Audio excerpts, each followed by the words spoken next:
Ebyafaayo balina amasiga amakulu gali asatu.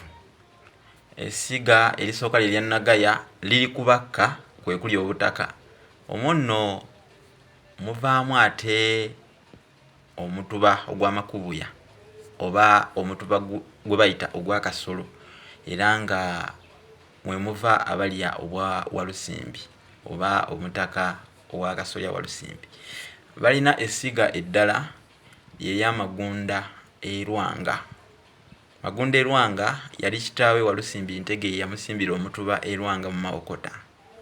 Essiga eddala lye lya Ssempala, lino liri Bulamba.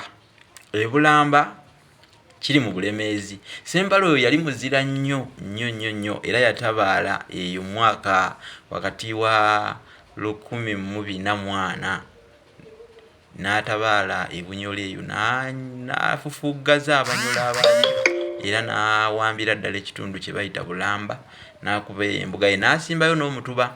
Kakati eryo essiga kkulu nnyo mu Ebyafaayo.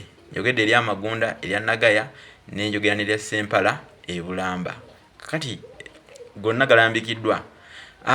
Bano baali baana ba Buganda, baana ba Walusimbi Ntege. Baana ba Walusimbi Ntege. Ate Walusimbi Ntege yali mwana wa Ntege Nalusimbi Buganda. Pozi balina ne mwannyinaabwe omuwala oyo yali ayitibwa Nakku, era nga kyova olaba mu Buganda Nakku mukulu nnyo kubanga omulimu gwe yatwalirirwa okukola oba obuvunaanyizibwa bwe bamutumbikako bwali bwa kuba omulimi omukulu. Kyova olaba Kabaka bw'aba yabya ennyimbe ez'abaana be Abalangira n'Abambejja oba ez'Abalangira mu Buganda, oyo Nakku yatema evvuunike mu mbuga ya Kabaka nga agamba Obuganda nti okwabya olumbe kuwedde, muddeeyo mulimire Obuganda. N'olwekyo Nakku ye bw'ati bw'ali. Naye obutaka bwabwe obukulu obw'e Bakka mu Busiro, olusozi basooka kuluyita Kisirikikadde.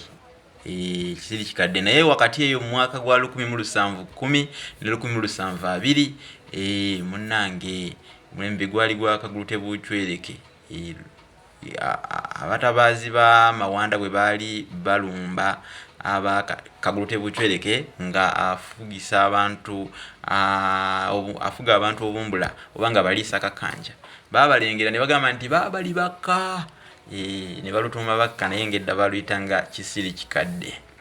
Byensomesa ebyo abantu byenteekwa okukola kubanga tuli bantu babuvunaanyizibwa. Kuno tetubeerako kwemoolamoola nga bano abakola ebintu